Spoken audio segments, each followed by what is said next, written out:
Have you ever felt that someone is secretly waiting for you to fail? Maybe a colleague, a classmate, or even a family member.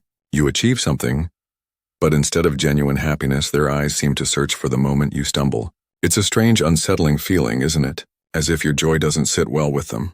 Interestingly, psychologists say this emotion is so common that examples can be found in almost every culture. One famous study revealed that when an athlete is injured, many fans of the rival team unconsciously feel a surge of joy, even if the injury has no direct benefit to them.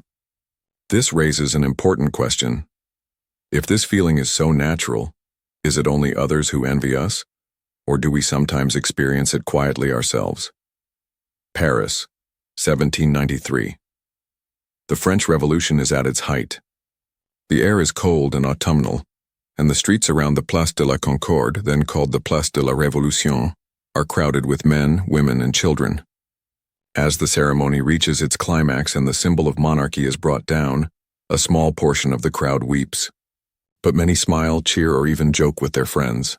For them, this was not just a moment of justice, but also a form of entertainment. A strange satisfaction glimmers in their eyes.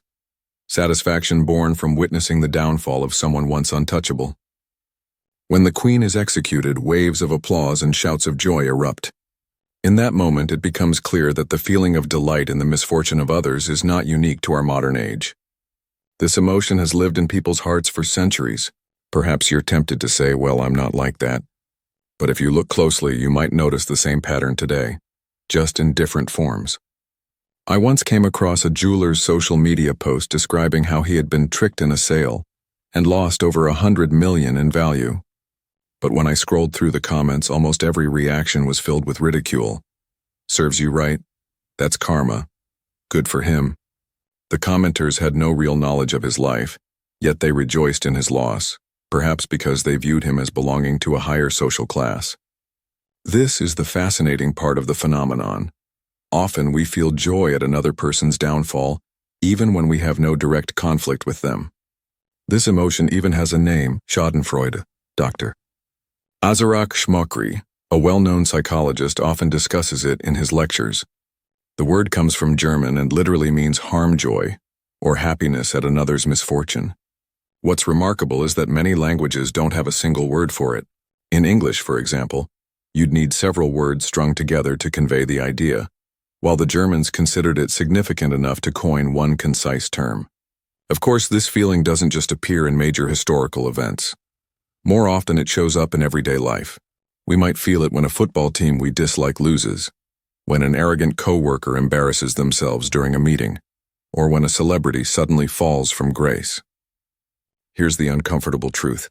None of us are completely immune to Schadenfreude. But why does it exist at all? Isn't human nature supposed to lean toward empathy? Psychologists explain that Schadenfreude is actually a mix of several emotions: envy, rivalry, and sometimes even a sense of justice. When someone who seemed above us falls, our brain interprets it as balance being restored. It doesn't matter if the context is financial, social, or personal. Our minds treat it as equilibrium. Slowly, researchers realize that this response is a kind of defense mechanism. Imagine your brain whispering, "The threat is gone, you can breathe easier now." To test this, scientists conducted experiments where volunteers received good and bad news about different people, while their brain activity was monitored using fMRI scans. The results were astonishing. When participants heard bad news about someone they disliked, the pleasure centers of their brains lit up, the same areas that activate during sex or drug use. In other words, our brains literally register pleasure when rivals suffer. From an evolutionary perspective, this makes sense.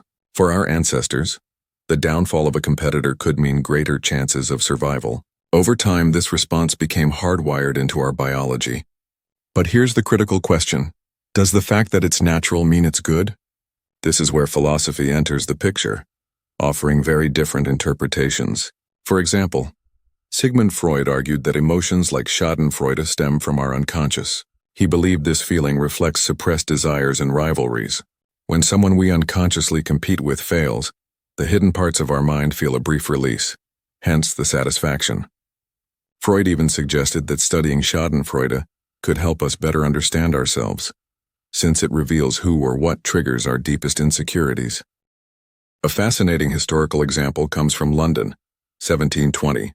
The South Sea Company promised to make investors rich through Atlantic trade. Ordinary citizens, politicians, even aristocrats poured their money into it. The stock price soared like a rocket. But behind the scenes, it was nothing more than a bubble. When it finally burst, some of the wealthiest people in London lost everything overnight. And how did the public react? With glee. Ordinary people, some of whom had nearly invested themselves, shared stories of the collapse in coffee houses and markets with a smile, as if it were entertainment. For them, seeing the downfall of the mighty wasn't just news, it was a form of satisfaction. This too was Schadenfreude, but does it have to be this way? Imagine a society where instead of reveling in others' failure, people find joy in collective success. Japan offers a striking cultural contrast. There's a proverb that says, "If you want your boss's position, help him climb one step higher." The logic is simple. Individual growth has meaning only if collective growth follows. Perhaps this mindset helped Japan transform from hardship into one of the most advanced nations in the world. The point is not about economics, but about perspective. Cooperation, not rivalry, drives sustainable progress. Yet we must recognize a dangerous truth. Indulging too often in Schadenfreude is like eating too much sugar. A little may feel sweet, but over time it corrodes the system. Studies show that excessive exposure to this feeling decreases activity in the brain's empathy networks. In other words, the more we train ourselves to enjoy others' failures, the less capable we become of understanding their pain. And empathy, let's not forget, is one of humanity's most powerful tools for building healthy relationships. So what can we do? How can we manage this emotion instead of being consumed by it? Researchers suggest 3 key steps. Step 1. Naming the feeling. When you notice yourself experiencing Schadenfreude, ask, is this envy? A sense of relief? A desire for justice? Simply labeling the emotion weakens its grip. Step 2. Finding the compass.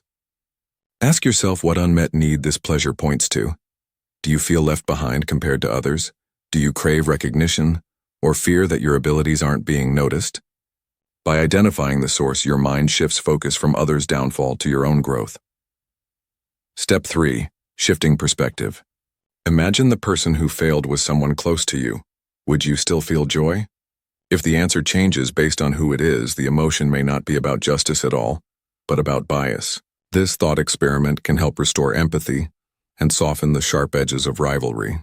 Interestingly, recent research in 2024 found that when people collaborate in shared spaces, their levels of Schadenfreude toward one another drop significantly. In cooperative environments, individuals are more likely to empathize because they view each other as allies rather than rivals. This means that by fostering common ground, societies can gradually weaken the destructive pull of Schadenfreude. Philosophers across time have warned us about the cost of indulging in resentment. Confucius compared hatred to drinking poison and expecting the other person to die. Buddha said that holding on to anger is like grasping a hot coal with the intent to throw it. Only you are burned first. In the same way, Schadenfreude may once have served as an evolutionary defense, but today it often backfires, harming us more than anyone else. So the next time you catch yourself feeling that subtle joy at someone's failure, pause. Ask yourself, what do I want my brain to get used to? Rejoicing in others' downfall or celebrating my own growth? The answer, though deeply personal, shapes the future of not only your life but also the community around you. Choose carefully because over time, these small moments of choice carve the destiny of both individuals and societies. And that is the essence of Schadenfreude, a natural, deeply human emotion, but one that demands awareness and discipline. Because ultimately, the world we create depends not on how often we laugh at each other's failures, but on how often we rise together.